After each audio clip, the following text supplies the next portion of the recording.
Yeah.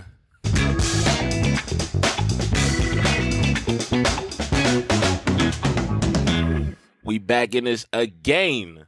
Pew, pew, Again with it. Billy Black in the house with. It's your motherfucking boy Biggs. We outside for another extravagant episode of Salted Nets Podcast. Yes, sir. How y'all doing today? You can't respond. It's okay. Podcasting 101. That was rhetorical. You dig? Yo, we almost halfway into the season. Almost to the point where we yeah, a little bit half. Yeah, we a little bit past half. To the point where we're getting all-star drama and shit like that. Yeah, you know what I'm saying? Yeah. Jared Allen for president. Oh, what? Jared Allen for president. He's not an all-star, but I just want to say that Jared Allen should have been an all-star because I'm over your man Mobley. Because you speak very highly of your man Mobley, so like, no, Evan Mobley belongs there. That's him. He's just, we know he's him. He's been him from his introduction. But that's my whole point. Like, he belongs there. But you find a spot for Ed. The whole Cleveland squad. Only a handful of bigs can make it. You feel what I'm saying? Not over JoJo. I'm gonna keep it funky, bro. I'm gonna keep it funky with you. Go ahead. This is good weed. I'm gonna keep it so solid with you, bro. I'm a Brooklyn Nets fan. I don't really like them two goofy niggas on our team too much. Who you? They playing wonderfully though. Who are you talking about right now? Well, we got three goofy niggas on the team. We got Kevin Durant, we got Ben Simmons, and we got Kyrie Irving. Right. And I'm gonna have shit. You already know how I feel. I'm just not their biggest fans for a litany of reasons. Number one, I'm a reasonable guy, so we me and guys like that won't mesh. However, what I'm gonna say with that whole thing is, while I'm a Brooklyn Nets fan, Cleveland is probably my favorite team in the NBA this season. I think that they were poised to do that last season. I was big on them last season, and I was like, they're finishing top 4. But they have Donovan now. They added Donovan. I didn't even know how I felt about that because I like Donovan, but I didn't know how I felt about that when they did it. I didn't know if I felt like this was a game changer. I was like, well, they needed a scorer on the wing. They added a 6'1" guy. I don't, you know what I mean? It's hard for me to look at Donovan as a wing, even though he plays the wing, because he's 6'1". And yeah, and like just him matched up with your boy DG. It's a very, very small backcourt. But you know what? People have always said that Donovan Mitchell should be a better defender than he's shown. Right. And when he's engaged and locked in this season, he's made some big defensive plays. I can't hate on that. Because I was really worried about having 2 6'1" guys in that backcourt. It was spooky to me, and I was like, all right, we got Jared Allen and Evan Mobley, and I really, really trust that big duo as far as being able to clean up messes. And I like their switchability. Like, they're both two guys who I'm not worried about stepping out briefly. Yeah. Getting caught on the island off a switch or something like that. Should be obviously good balance between the front court and the back court, basically. 2 6'1" guys, well, 2 no. fucking 7-footers. Well, no. I didn't think it would be a good balance. I thought Evan Mobley and Jared Allen would have to do all the work and clean everything up. Right. So I thought maybe they could. But Cleveland is one of my favorite stories this season. Donovan Mitchell just had like 71 and what, 11 assists or some stupid shit like that. You said 71? Yeah, what Donovan Mitchell scored the other night? Like 71? Hold on. I can tell you right now. And they're sitting at number 3 in the East right now as well. So currently, you said 71. I do not remember that. I haven't been paying attention to those guys. I'm not gonna lie to you. What, nigga? It was all over the news cycle. You are definitely 100% right. Donovan Mitchell scored 71. Against Chicago. With like 11 assists. He was responsible for like 98 points that night. 2 rebounds away from getting a triple-double, too. What the fuck were you doing? Because you watch hoops and you plugged into the news cycle. How did you miss that? I think you forgot it. It's no way you missed it because I feel like we talked about it. That was the day after New Year's, so I was definitely in a hole somewhere. I was in a hole somewhere not paying attention to basketball. Yo, that's lit. That's fucking lit. So the nigga has 70 fucking 1, right? It being your first time even like recognizing that, I already like think about that for a second. That's fucking insane. He had 70 fucking 10 1 points away from topping Kobe. Or no, tying Kobe. Yeah, and more than Devin Booker had. Yep.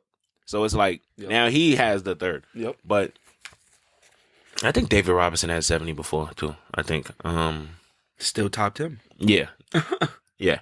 So the Cleveland Cavaliers are probably my favorite team to watch this season. They are, for me, what the Pelicans are for a lot of people.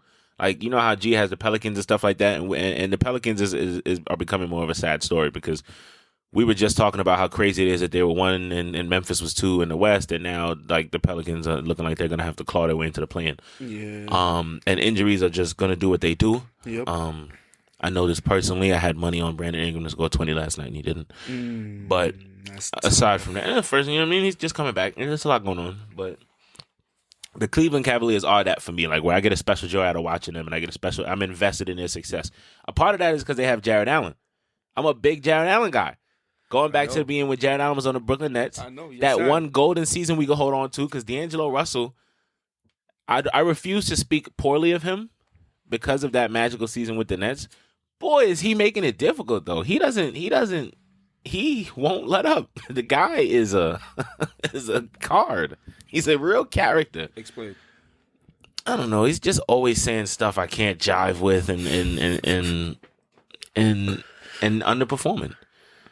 I mean, he's not doing that bad on Minnesota. He's not doing that bad, but he's not there to be not that bad. I get that. And if you listen to him talk, he clearly thinks he's not that bad, and he thinks that he deserves to be treated and recognized as a player that's not that bad. So play better than that. You know what I mean? Right. Especially Cat been out since God knows when. But it's all right. And they're definitely clawing and scratching for position right now. They you know what I mean? And in a tough Western Conference like it always is, you feel what I'm saying? So it's just like I get what you're saying. They're definitely gonna need more production on his side. Cause Ant is trying to do it all, and I already told you already know how I feel about Rudy being there. Don't know why. Mm-hmm. Don't know why they gave up so much assets, gave up their a lot of their future for the guy, and this is the result. I saw it. You feel what I'm saying? Like, and I was feeling what you were saying about the whole, him being the defensive guy, and him plugging the lanes, and helping on that aspect, because Cat isn't the best defender. And well, Cat's not playing. Yeah. Cat's not playing. Cat not hooping right now too, but like. And listen, Rudy Gobert. It's only so much you could do with him. He can't fill that void of what Cat was doing on the offensive side.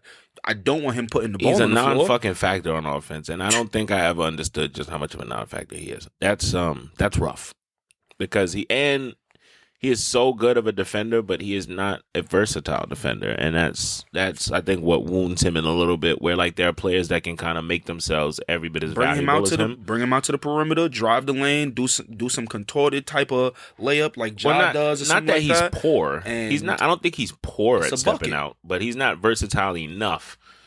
I think to sometimes overshadow all of his offensive deficiencies. And also, don't get it fucked up. I say this to also say I still respect him as one of the top defensive bigs. Defensive player of the year multiple times. Like, of course, like I still God knows how many times. I give him that. Like, but at the end of the day, for what they gave up, NBA players don't respect him, and I don't know what that's about. Like the media will pick players that they don't respect, and sometimes it'll be players that don't deserve to be respected. But Rudy Gobert is I notice when the players don't like guys. And before Rudy Gobert got to the Timberwolves, there was a quote in the media after playing the Jazz where Anthony Edwards was almost scoffing. Not almost. He scoffed at the idea that Rudy Gobert made it difficult to score at the rim. He was like, "What? Hell no!" Like in that case, it reminds me of Porzingis. I have way more trouble scoring against Porzingis. Not only did he go, Rudy Gobert does not make me think twice about going to the rim, which I could handle if it was just on some machismo shit. Like, yeah, I'm that nigga. You know what I mean? Yeah. Then he goes, now that Porzingis guy, that's the guy. I'm like, oh my God. Wow. And Porzingis is not a bad defender, but I was sitting there like, shit. Yeah. That's fucked up, man. He might be putting us on some shit right lo now. and behold, the drama that is the NBA, the fucking soap opera it is, we get them two on the same team, and now Anthony Edwards has to stew in that. And Rudy Gobert has to pretend he never heard that. But I've heard Draymond Green disrespect Rudy Gobert. Like, people just don't respect him, and I don't necessarily get it. Now, Russell Westbrook, 10th all-time in regular season assists. I'm going to take a moment because you know how I feel about Russell Westbrook's shortcomings as a playmaker and how I feel like his reputation as a playmaker is overrated.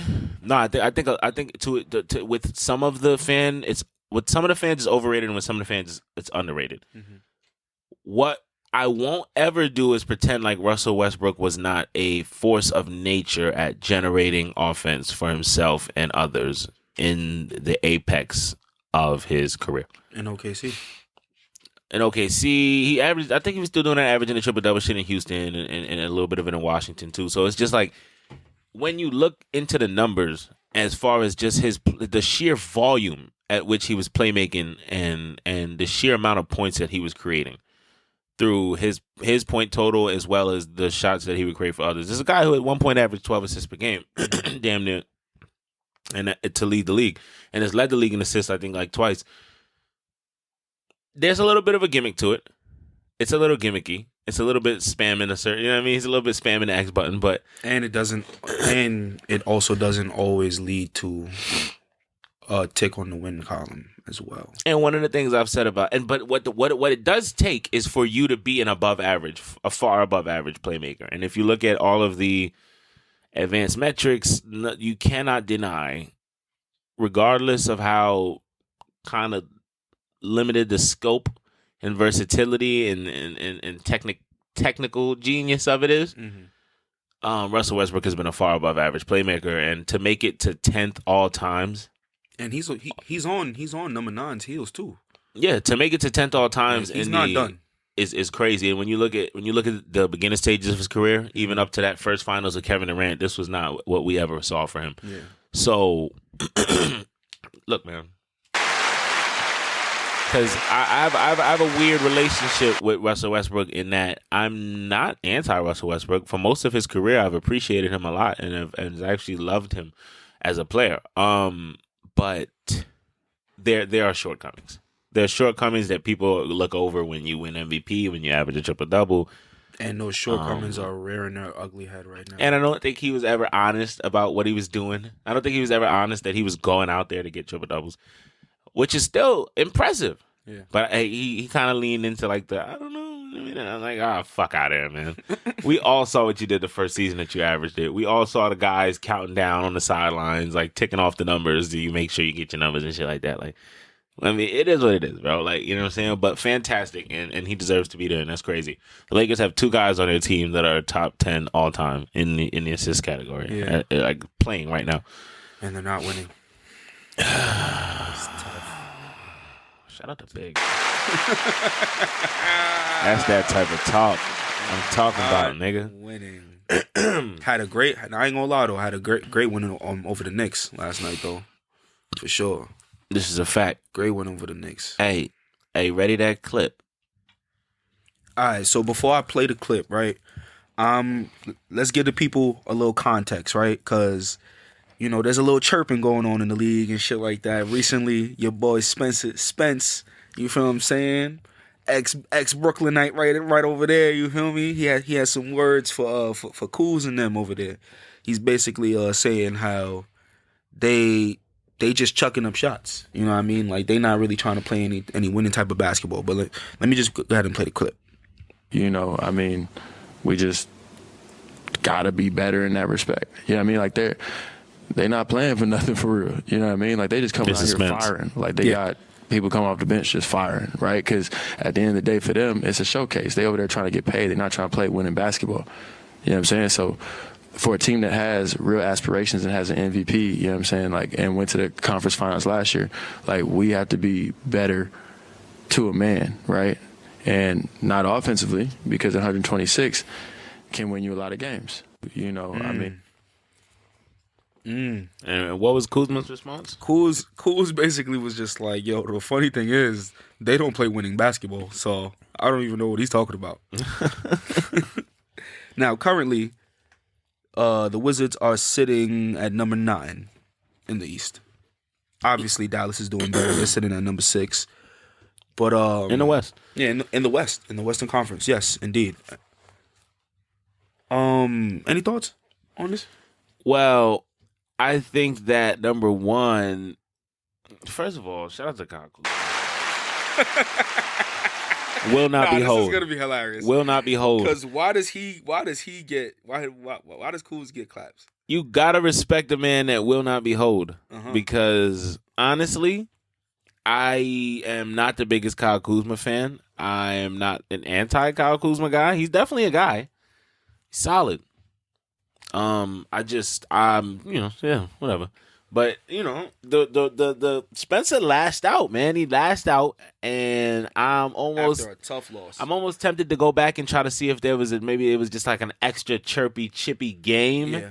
And that's why he unloaded on them niggas like that when he hit the poke. Because he unloaded on them, man. Like, he sent a message.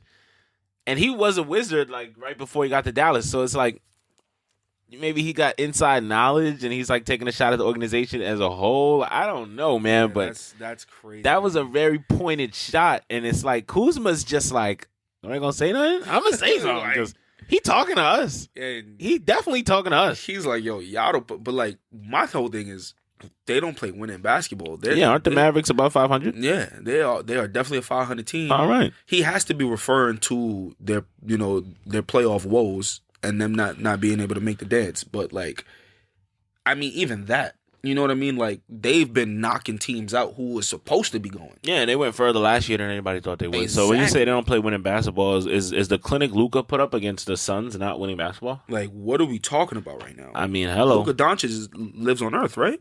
He plays in the National Basketball Association, correct? I mean, his team is quite literally winning more games than they lose, correct? But at the same time, I feel Kuzma because niggas shoot at me, I gotta shoot back. I gotta shoot back, man. It ain't really about all that other shit. I gotta shoot back. That's what it comes to. You know what I'm saying? That's what it Fuck, comes fuck, nigga. Fuck, nigga. Fuck, nigga. Yeah, gangster. I'm hitting. Fuck, nigga. I don't give a fuck, bro. I gotta hit. This nigga wildin'. For real. Y'all don't see this? For real. Y'all don't see this, boy? Because that was blatant violence that he chose right in that post. Disrespect me like I don't got people. I don't got a family. That was insane. What's wrong with you? I mean, it was just a lot of anger and a lot of saltiness from that loss, though. You know what I mean? Like, that was a game that they were supposed to actually win, and but we're not gonna pretend that we don't know the Washington Wizards don't give a shit about winning. Sorry, Bradley Beal. Maybe I'm not talking about you specifically, even though keep signing them big ass checks. So I'm starting to question, like, if it's probably not the highest thing on your priority list, and that's fine. That's fine, but what you mean winning? But I look at Dame like that too. Every time Damian Lillard go out here in the media, it's on that boy. Every time the boy them in the media and talk about me wife win.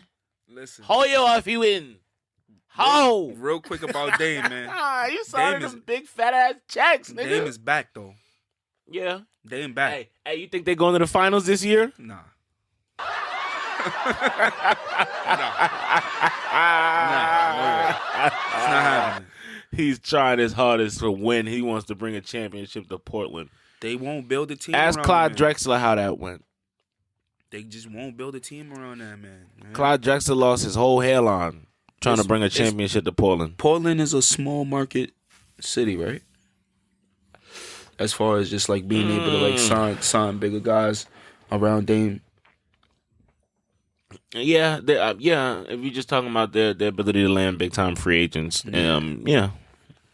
So it's definitely gonna have to be homegrown talent with them, because that Anthony Simons kid, shit. But I also don't hear them throwing money around. Like, I also don't ever hear them like significantly interested in paying one of these guys mad money to come to their team. Dame. Like, when have you ever really heard a rumor of Portland being seriously interested in shelling out crazy money to one of these niggas in free agency? Yeah, I don't know. And I could just be speaking out of my ass here. As a matter of fact, I'll do one better. I am speaking out of my ass because I don't have the facts to confirm this. And I haven't actually gone back and looked this up. But just off top of head, I can't remember Portland being linked to any major free agent.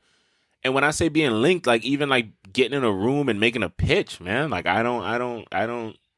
Maybe they don't get the honor. Maybe niggas tell Portland, hey, you can relax. Don't worry about it, boss. Kind of like what KD told CJ. Yeah. Back on that interview, like, yeah, what y'all got going on? That's cute. He looked CJ right in his head. He look another grown man in his face and tell him, yeah, what y'all got going on is cute. But don't worry about what goes on at the top of the league. You know what I mean? Like, don't worry about the winner circle, baby. You feel me? All right, nigga, damn. Nigga, CJ said, don't do that. Nah, I'm going to do that. I'm doing that. We here now. Don't tell me what's unfair. Come on. But That was hilarious, bro. Yeah, but not for nothing. Nigga can't come on my podcast and do me like that. me like that. Podcast over. We plugging microphones out, all that. I'm on my sway shit, dog. Right, I'll cut all these good night. cameras right all off. You hear is the intro outro music. That's it. I'll cut all these cameras right off, nigga. Go home. Before we have to box, you heard? Like, take the cannoli, nigga. Leave the gun. You feel me? Are you crazy? But nah, your man Luka though. Your man Luka, if he wasn't so not defined muscularly, like I would have won him the peanut cup. MVP this season. He's putting up peanut cup type of numbers. And let's have a little conversation about Luka per the last time I checked. And I'm these numbers shouldn't be too off, right? But I probably checked about a week or two ago. Per Basketball Index, he is in the 100th percentile in touches per game, ball dominance rate, usage rate, and total offensive load. 100 percentile. That means there's him and there's everybody else. So that means that backpack he's wearing is an extension of his actual back. That means damn near nobody touches the ball more than him. Damn near nobody dominates the ball more than him. Damn near nobody has a higher usage rate than him. And damn near nobody has a higher total offensive load than him. This is where you get a lot of this dichotomy, this conversation between what is the tipping point of doing too much for your team to be successful and for the other players on your team to be successful, and just being that central to winning for your team. Right? And I think that those things can overlap. It's like a Venn diagram, but Luka is one of those players like LeBron before him and even like Jordan before him where the barometer for that is usually efficiency, right? If you're horribly inefficient, then you get less leeway. Right. If you're super efficient, then you get more leeway. The more efficient you are, the less of a problem it is. The least efficient you are, then the more of a problem it is. Luka Doncic is wilding the fuck out, and his team is not like scrimping and scraping their way. Like they're doing all right. Yeah. Right? So he was shooting something like 45% on catch and shoot threes last time I checked. Right? He's taking less than 40. He's not really taking a bevy of catch and shoot. Like that's another thing. The ball is constantly in his hands and he's pulling up way more than he's waiting on it to catch and shoot. But he shoot a ridiculous number on catch and shoot threes. And he's shooting a fair number on threes in general, and he's taking some of the most difficult ones in the game. His total isolation effective field goal percentage is 52%. You understand what I'm saying? It's working. Yeah. It's fucking working. And if the team was losing more than they were winning, it wouldn't be working. But it's working. And Luka is somebody who's been a winner at every level, right? And anybody who's been plugged in understands who Luka Doncic is. This guy is probably the most hyped foreign player to ever hit the NBA. This guy has been winning on a national level and on the highest level that he could since he was 15 years old. He's always been big time. He's always been clutch. These are the things we know. And international basketball has caught up. We just had a 2-time MVP from, I don't know where the fuck Jokic is from. Yugoslavia. I don't know. You know what I mean? And I got to get that right because that's crazy. But I don't know where he's from. Yeah. I don't know where the fuck this guy's from. I don't know where Luka's from. I think Slovenia. See what I mean? Yeah, Slovenia. Listen, I'm gonna just say that this is insane. We're butchering it, but it's okay. We are officially in the era. Fans. Yeah, we are officially, and Luka's not the harbinger of this. He's not the harbinger of this at all. The harbinger of this is a guy like Dirk Nowitzki, is a guy like Petrovic, is a guy like whatever. And even so, like Luka's dominance comes on the heels of Giannis becoming an MVP and winning a championship. I love that you brought that up. I got a question for you. Do you think at this rate, like how things are going for Luka, do you think that he like at just being, do you think that he would be a bigger, just foreign name than Giannis? Luka's a white man. The next 5 years to come? Luka's a white male, right? Like specifically like he's gonna. I mean, I think that if we just talk about, he's gonna have more success as far as his name. But Giannis has a huge name that's gonna ring out no matter what. I think it's gonna 100%. be comparable, but Giannis is like, son of Greek immigrants via like Nigeria, and like, Luka is like somebody that I think more of the Western and European world can identify with. Mm-hmm. But there's more of us than them, and maybe that makes Giannis more of a thing. And LeBron is more. His name rings out more than both of theirs. So, Right. But if we're just talking about like who's going to be more successful abroad, I think that Giannis. But I think it's really going to be negligible because Giannis really, really, really, really is a foreign face of the league. Mm-hmm. But Luka, I might see him having more success. He's a white. He's He's a white guy. He's a handsome dude. Not to say Giannis is not a handsome dude, but like white and handsome works. You know what I mean? If you can get it, the NBA's been looking for white and handsome for a long time. And all he needs is that ring to complete it, right? Like, Rings, MVPs. If we talking about like actually having a resume that compares to Giannis's, yeah. But what he's doing on the court is singular and ridiculous. Now Giannis is also singular and ridiculous, and so I can't tell you who I think is going to have a better career between them. Only time will tell. Because Giannis is just doing ridiculous shit, and he's also big, man. He's bigger. Within the next 5 years, you taking Giannis or Luka to get a ring first? Giannis has a ring, nigga. No, I'm saying. Oh, like another one? Yeah, like him getting another one or Luka getting his first one. I mean, what's more likely is Giannis to get another one because Luka doesn't have a championship roster around him right now. Like, if Giannis wins a championship, it's something that you can understand. If Luka does, it's like, what the fuck did he just do? Because I feel like Dallas could be like one big move just away from. I mean, everybody's one big move, right? Right. But then again, not really.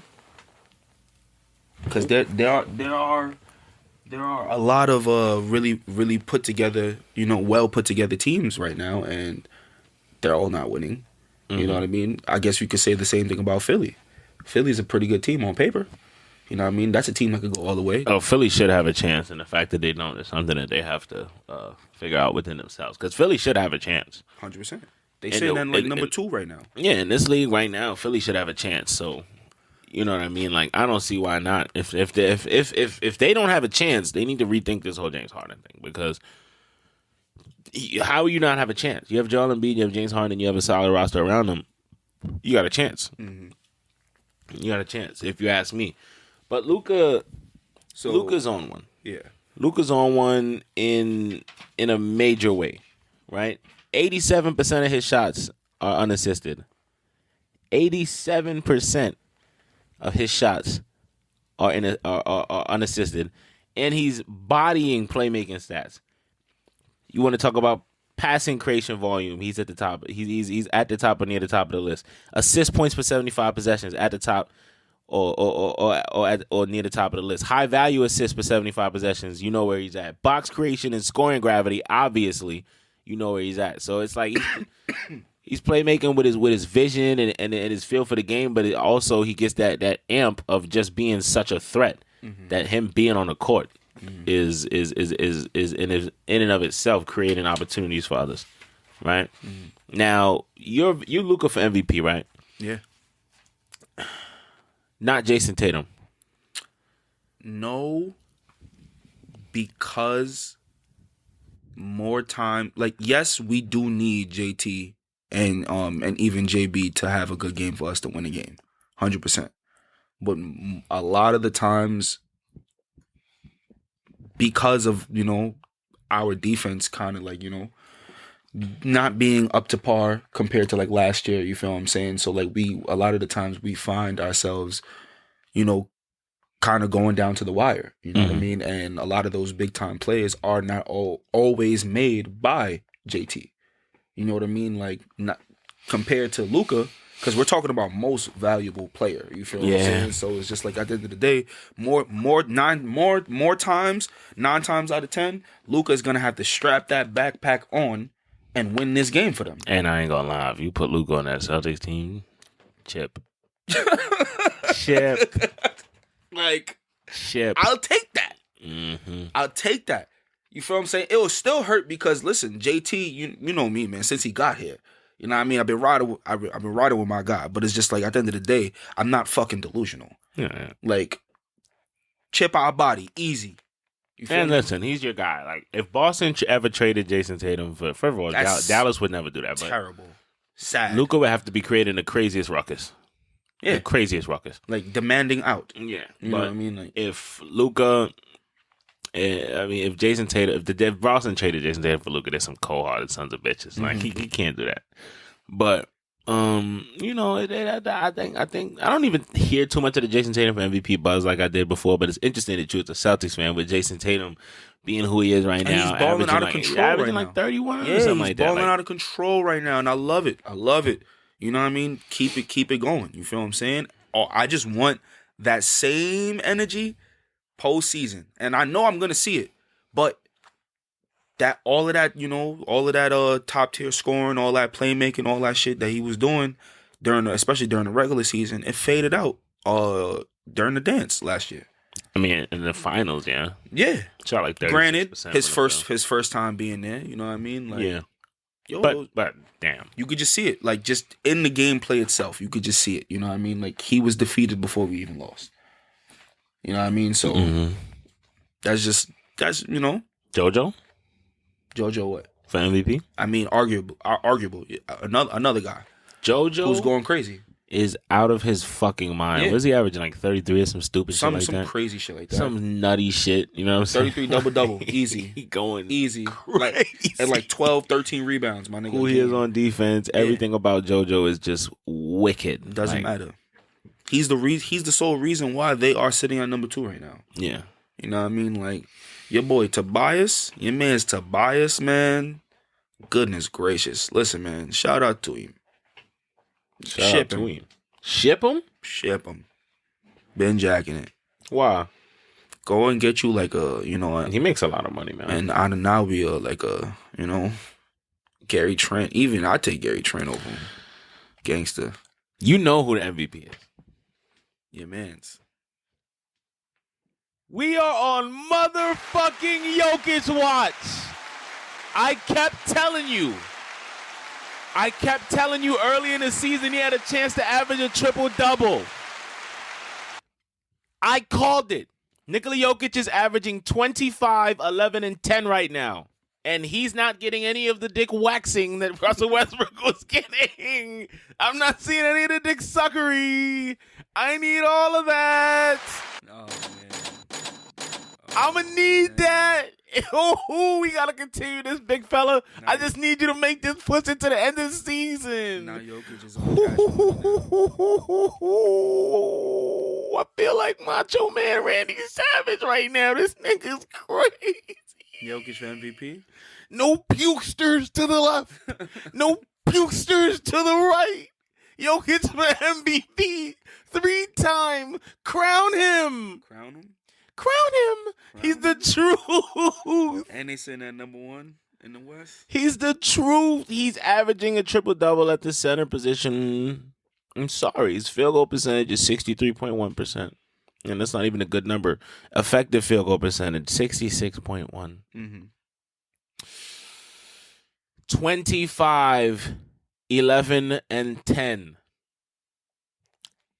I mean, that's an MVP.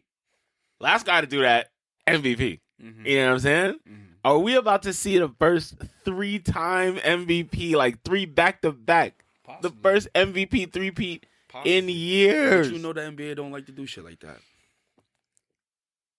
Nah, the triple-double. I know. What about the triple-double? Yeah. Yo, I don't know if DeMar them gonna finish the season averaging the triple-double. I really hope he does because it will just prove my theory correct. I said it when Westbrook did it. When Russell Westbrook averaged a triple-double, it made me realize that there were at least 4 guys in the league who could do it if they wanted to. It made me realize not only is it possible, like, you can game it a little bit. And it's like, oh, yeah. And I don't even think Jokic is gaming it. I think he's 7 feet tall, so he's always going to get the rebounds. And that's always not the case, though. He's a natural. Well, him. He's a 7-footer who knows he's 7 feet. He's not one of these guys who. Mm-hmm. Like, it's about his size. Like when he's dominating it's about how big he is, right? Like, but then he's a natural 10 assist type of guy. Like where he's like he's not forcing it. That's who he is. And this is what you get. Passes too. This is the triple-double that makes sense. The Westbrook one might be more impressive. But this is the one that makes sense. This is the one that's like, oh yeah, like he's doing this in the flow of the game, son, and winning has them in a good position to make a deep playoff run. I mean, And this actually might be the first time where they don't get knocked out by Golden State. son. I mean, you know what I mean? Like, are you not entertained? Yeah. I need a third MVP. I need that. Me and the big fella, we need that. we need that. Now it's we. I'd be honored if he was a Brooklyn Net. Oh man, we need that. He'll sell a whole team for just Yoki. Oh yeah, we can build around it. But it has to be after he wins a chip because I know he's hungry. Right, and he could do it with Denver. He can't do it with us right now. Can't. But Jokic, the truth, nigga. Okay, the truth. We gonna see, man. We gonna see now. Because if he get hold, you know who's next up.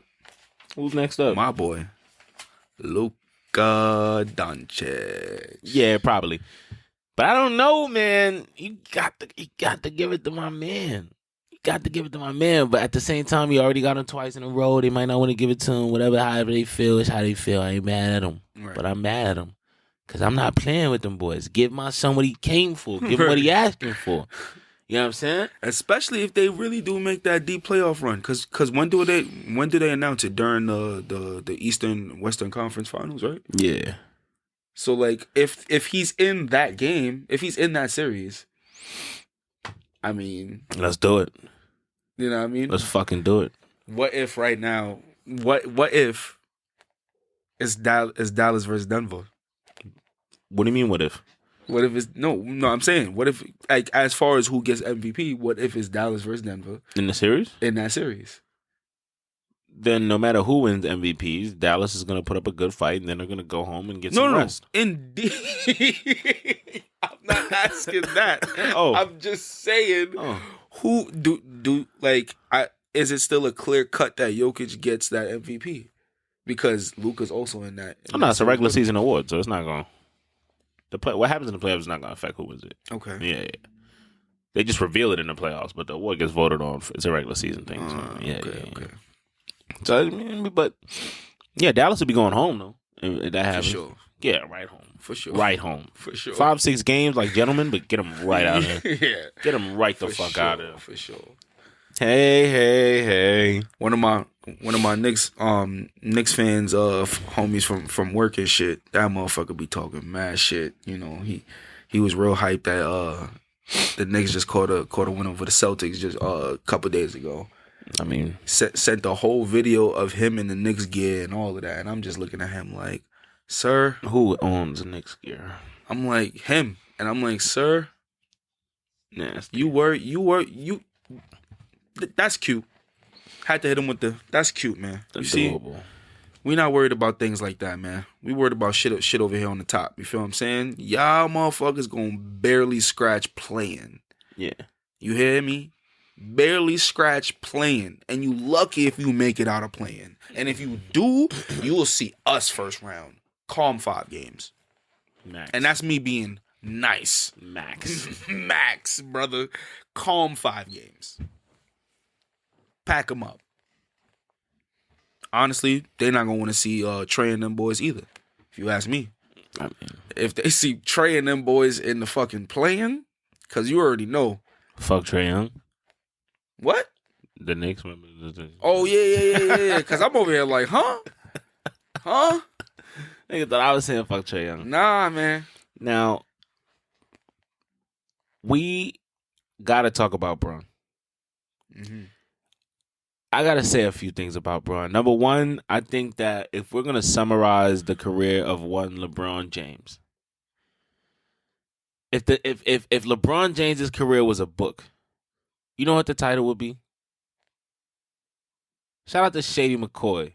Crazy Work. The title of LeBron James' career would be Crazy Work. Gave the whole league crazy work 20 years straight.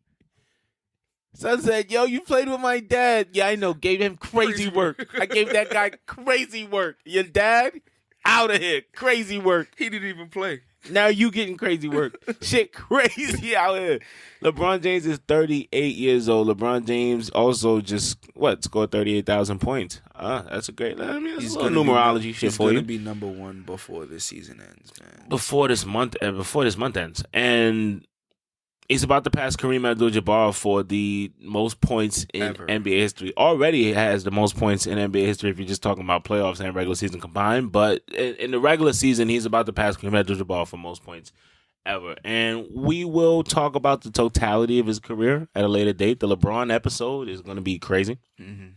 But I just want to talk about what LeBron James is doing at 38 years old. Because the problem with what he has to do and what he's still expected to do, because this isn't good. Mm-hmm. That's the thing. It's amazing that he's still able to do it, but this is not good. Good in what Here sense? we are 4 seasons in, some ridiculous number like that into this LA career, and Anthony Davis cannot be dependent on to be healthy. I'm an Anthony Davis sympathizer. I love Anthony Davis, but he's beginning to look like he's made of glass. Like his body was not made to play this game as phenomenal as he is at this game. And you can't count on him to be there, or you can at least count on him to be absent for large stretches of the season and possibly the playoffs. And LeBron James is too old to have to carry this kind of a load all the time and have to be this much of an impactful player in winning in such a forceful way that this doesn't make sense that he still has to do some of these things. Because at 38 years old, he's at 28.3 scoring possessions per 75 possessions.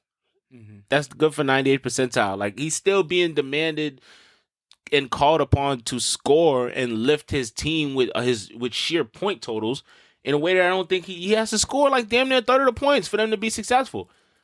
It doesn't make any sense. He's only shooting 30% from the three. He's having a terrible 3-point season by his standards, by the league standards, by anybody's standards, and still is grinding out a markedly efficient season. Why? Because he's finishing like 76% at the rim. Because he's a monster at the rim. Still, at 38 years old, this guy is expected to be a monster at the rim, a beast on the boards, and do everything in order for his team to have a shot at winning. On a team with Anthony Davis on it. On a team with Russell Westbrook. And we won't belabor the Russell Westbrook point because at the end of the day, he's washed, he's falling off a cliff, and that's what that is right now. Right. It's not to be laughed at. It is falling off a cliff. He's not the guy. He was the guy. He's not the guy, and right. It's nothing to be laughed at. It happens. It's over. With your prime is done. That's it. Everyone's not LeBron James. Everyone's not Kevin Durant. Everyone's not Steph Curry, right? And everyone doesn't play forever. And because what? I mean, Russell Westbrook can't be older than 34, 35. You know what I mean? And Steph Curry's 34. Kevin Durant's 34. Like. So, they're still at the apex. So we're seeing this new surge of players extending their primes, like into their late 30s, damn near being 40, still just being great, still being able to be that person where it's like, yo, if this person is lined up against you, they will always have a chance of winning this game, no matter the surrounding cast. Like, yeah, I think we're seeing basically those three main guys that you said, and probably like a couple others. You know what I mean? But like those three main guys actually still being able to play at such a high level where they affect the game just being on the floor. Yeah, Chris Paul. There's a number of guys who are just not it no more.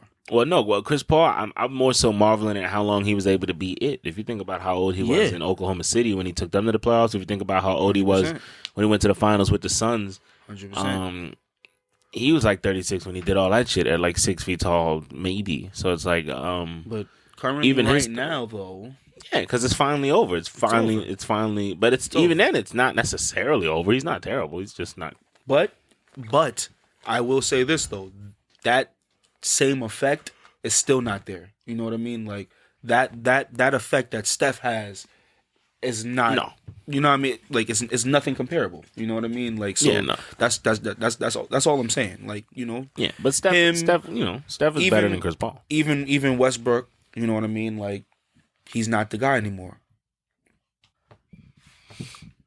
He's not. Yeah. So like yeah, he's not the guy anymore. And even another guy like James Harden. You know what I mean? Like, JoJo's having a great season right now. James Harden is still a high efficient player. You know what I mean? A very efficient player. Yeah, but he's not 36 a game. You know what I mean? He's not Houston James. Yeah, there's Apex in Houston where he was like just breaking. You know what I mean? Like shit. Him being on the floor, it's a game changer. You know what I mean? Like they will always have a chance to win. So like that being said, we're seeing like, you know, just like this new breed of just greatness, I guess. You know what I mean? Like I guess because there are, you know, more stars in the league, or just because they're playing at such a higher level, you know, than compared to how the game used to be. You know what I mean? So like I don't know. We might be seeing these guys, you know, probably one day playing at a high level at 40. You know what I mean? Yeah, the way Braun is going, he might do it. Yeah, and these guys we're just seeing are capable of sustaining levels of excellence for long periods of time, and I think that's always kind of been a signifier of greatness with a lot of these players, right? Like Michael Jordan was able to remain really good up until he hung it up for the first time, and then for the second time, and then when he came back for the Wizards for a 40-year-old who hadn't played in a few years, he was really good. It wasn't even like it wasn't prime, no, but. Like, I mean, it wasn't that same Jordan effect. You know what I mean? Like, but I mean, LeBron's not in his prime. But at the same time, the amount of pressure LeBron James is able to put on the rim at 38, and the athleticism with which he is able to play at 38 is fucking unprecedented. We've never seen anything like it. To be this explosive, to be this much of a threat, scoring in the way he's a threat scoring. Specifically just a fucking battering ram at the rim still. And it's just like, holy cow. And to still be so skilled and so fast and just it's just so dextile. Like at this age is just a testament to how much of a freak of nature this guy is and how well he's taking care of his body and how focused he is. We've never seen anything like this at this age. In the way that it's being done. Every single year, son. Like he's not chasing that ring. He's not some old lumbering back to the basket guy now. Like he's still a transition threat. He's still an isolation threat. He's still it's just the way he's still dominating is it makes no sense. And I don't think anybody could have saw it coming up until like the year before. Where it's like, all right, well, he's doing this at 36. He might do it at 37. Okay, he's doing it at 37. He might do it at 38. Like it's just, I keep waiting for him to enter that latter phase of his career, and maybe we never see it. Maybe we never see him deteriorate to that level. Maybe he retires before we even get to see that shit. Kind of like what D Wade did. D Wade. Nah, we saw it. I mean, but we didn't that see him. nigga in Cleveland was no, because that team was bad. No, but he was not good. But that team, everybody on that squad was not good. Yeah, including him. I mean, I get it. I hear what you're saying. But that entire squad was terrible. And then when he went back to Miami, what you mean? He was stringing together some good ass games for him. For old D Wade, he was. Yeah, but he was like, "Yo, before y'all really see me down this court, I'm out of here." I mean, you know what I mean? Yeah. Like everybody was trying to pump it in the air, like, "Yo, one more year." Nah, He looking at them like, "No, sir." He said, "I gotta dye my hair. You lost your mind. I got shit to do." Oh man, I got a game show to run. You feel what I'm saying? Me. Like, the fuck is you talking about? Nah, yeah, but even like a guy like Kevin Durant, like Kevin Durant is 34 years old, still had just had the Achilles injury and is still going. At a monster rate, at a monster pace, at crazy clips. He's doing whatever the fuck he wants. And to me, the way it just seemed to me, he's not done, bro. Like no. even at the end of this new is one of his best seasons. This new re-up contract, whether he finishes it in Brooklyn or not, he's not done after that shit. Another extension is coming. Yeah, and this is definitely happening. This is one of his best seasons, right? And he's one of those guys where like the efficiency, number one, is remarkable. But not only is the efficiency remarkable, the difficulty, the degree of difficulty and the amount of difficult shots he's able to make and make them look easy and turn into good shots for him just turns this guy into an absolute monster, right? Like he shoots 37% from the three this season, which is really good, and it's close to great if he could get around 40, which he's gotten to before in his career. He's been a 50, 40, 90 guy before in his career. But at 37%, you got to understand, like his openness rating is -3 per B-ball index. It's -3, right? And he's remarkably consistent, right? He's 37% on pull-ups, 37% on catch and shoot, and 37% on above the break. So in layman's terms, he's eyeing niggas all game. All game long. Every game. Doing whatever the fuck he wants. Yeah. His true shooting percentage is 67.3. 67.3, and again, what true shooting percentage is it like effective field goal percentage takes into account the fact that 3-pointers are worth more than 2-pointers and are inherently more efficient, but this one also factors in free throws and how efficient you are at free throws and shit like that. So, but 67.3% is a ridiculous number for that. That is a ridiculous number, and Kevin Durant is also just become a far better playmaker. But we know that, like that's been building throughout his whole career. Now he's somebody that you can genuinely count on to create and facilitate offense for others through more than just making simple lay down passes off his own scoring gravity and things like that. So then when you think about a guy like Steph Curry is also 34, 35, and he's not slowing down. Just won a championship last year, performing like an animal in the fucking finals, dominating in Beantown. God, number 4. Hit niggas this season with "That's my town." I'm like, oh shit, it might be, but Steph Curry is still performing phenomenally, and we're seeing all of these guys get bitten by the injury bug. But 35, you know what I mean? Like definitely 35. Steph Curry has always had his demons as far as injuries are concerned, like for sure. But I think that guys like Giannis, guys like Luka, even Joel Embiid, a few of some of these young guys will really be the tell for if we are officially in a new era of the extended prime of the superstar. Mm-hmm. So I don't want to say we're there yet, but I think that this bodes well for the future of us seeing a lot more guys that we want to see, that we love, that we value, who have had for a long time. For a long fucking time. Mm-hmm. I could see Giannis playing until he's 37 if he wanted to. I could see Luka. I mean, Luka's game is going to age phenomenally because he's not. I mean, where's the wear and tear? Like, you know what I mean? He's just cooking that's off great skill work, crazy work. Everybody's getting crazy work. Yeah. Luka just pointing niggas out. Who that? That's your man's? Crazy I gave him crazy work. Crazy European work, nigga. That nigga is the Ferrari of basketball players, gang. But listen. Yeah, I think he's going to age remarkably well. Right. You know what I'm saying? And I think that it's too early now to just say, like, we could just be looking at there are more star-level players in the league now. And so, like, you know, by just sheer numbers, we're going to see a few more of them play for longer. And we could just be witnessing a good amount of them right now. Mm-hmm. You know what I mean? But I see great things. I see great things as far as the league and how where sports medicine is going and how we will be able to enjoy these guys for as long as they allow us to. Right. You know what I mean? And they can play at high levels and go out on their high horse like they deserve to. Oh man. So right before we wrap this up, man, let's get into a little bet talk, man. Because you have entered the chat. You have finally created a betting account. Yeah, have turned me into a monster. And how's it been going so far, my good sir? I just want to say that I am going to turn $10 into 17 man. I am going to turn $10. Give FanDuel crazy work. I'm giving FanDuel crazy work. Caesars? Crazy work. Are you dumb? Crazy work. Fuck out of here, man. I'm at the Tropicana house bugging. Listen to me.